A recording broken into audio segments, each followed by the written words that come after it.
got to get into something else because, you know, stuff is happening while we're on air. Yeah. Yes, Sonny? Yeah. I have in front of me a letter that was drafted by 11 House Republicans. They've sent this letter to the Department of Justice and the FBI. Yeah. They are requesting a criminal investigation of you, Director Comey, as well as Hillary Clinton, Loretta Lynch, Andrew McCabe, FBI agents Peter Strzok, and FBI counsel Lisa Page. And it appears that they are alleging potential violations of the law regarding the Clinton and Trump investigations. They're arguing that your decision not to seek charges against Clinton for her use of a private email server suggests an improper investigative conduct, potentially motivated by a political agenda. And they are also saying that you leaked classified information, and they refer to the 7 memos you wrote about your conversations with the president. How do you respond? Respond in real time? I'm sorry to I know I'm doing a lot of shrugging today, but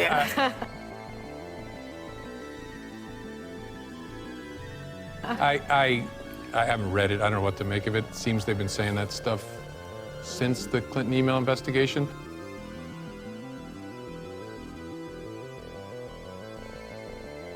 A whole lot of that's already being looked at by the Inspector General at the Department of Justice, which is a very good thing. And I don't have any other reaction. Okay. The accusations are not true. I guess I should have said that first, Yeah.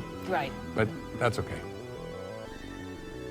Well, you're in good company. There's a lot of people in there. Yeah, but look, I have confidence in the institution of the Inspector General, and maybe they'll, on the Clinton email investigation, maybe they'll criticize me, maybe they won't, but whatever they do, I believe in that institution. They hold people accountable, and that's the way it should be. It shouldn't be done by tweet or letters.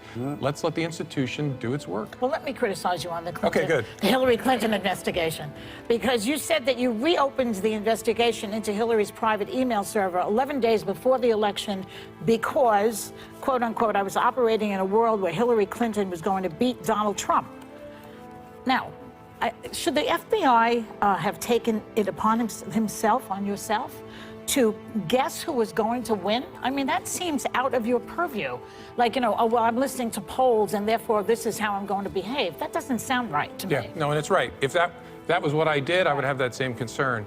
What I explained in the book is I intentionally did not consider polls. In fact, one of my very best people, a woman in the general counsel's office, asked me, should you consider that what you're about to do may help elect Donald Trump president? Yeah. And I said, great question, but not for a moment, because down that path lies the death of the FBI as an independent force. If we ever start considering whose fortunes will be affected in what way, where that comes from in the book is, I'm trying to be tough on myself in the book and ask, could you have implicitly, even though you intentionally didn't consider it, could it have shaped you in some way? And the answer is, of course it could have. It wouldn't change the decision. I faced 2 terrible options. I could speak about restarting the investigation in a huge way, or I, in my view, could conceal that. Which do I choose of those? Speaking would be really bad, concealing would be catastrophic, and so I choose the least bad option. But not because if Donald Trump had been up 20 points in the polls, the framing would be the same and the choice would be the same. But you were consciously thinking she's going to win.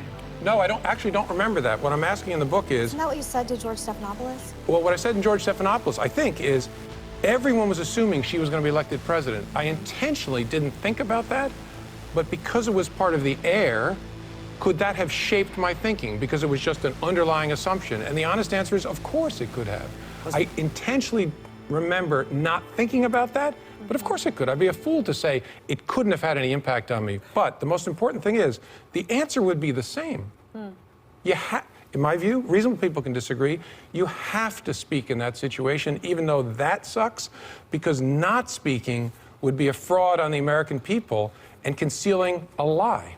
Let me ask you this, because maybe you could have worded it differently. Instead of saying you were, reopening the investigation, maybe it should have been, we got a whole bunch of new emails and we just want to cross-check them to make sure that we're not missing anything, as opposed to, when you say you're reopening the investigation, it feels like, oh, they must have found something else must be happening. And I think it might have gone to that, but also, you've done this to Republicans and Democrats. You've opened investigations that have pissed lots of people off. Why do you think this is pissing everybody off more?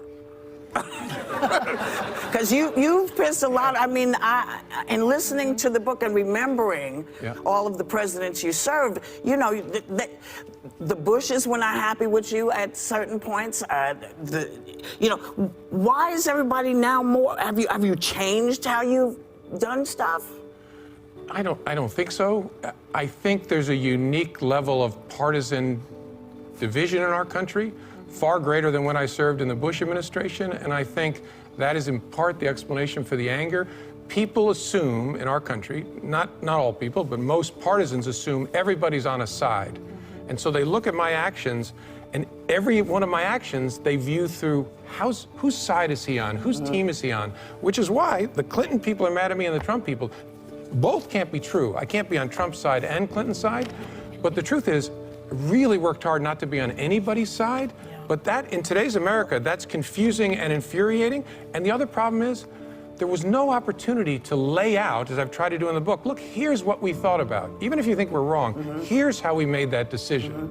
Well, can I interject on that? Because I want to believe you're not a political person. You're the head of the FBI, but you write in your book about how you went to President Obama and you were on the verge of tears, saying you were going to miss him. You also said that you were dreading the next 4 years with Trump. You said very incendiary things about my party this morning. It doesn't reflect all values. It's transactional. It's ego-driven. It's in service to his ego. I'm a Republican who has many issues with Trump. That is not reflective of my party as a whole.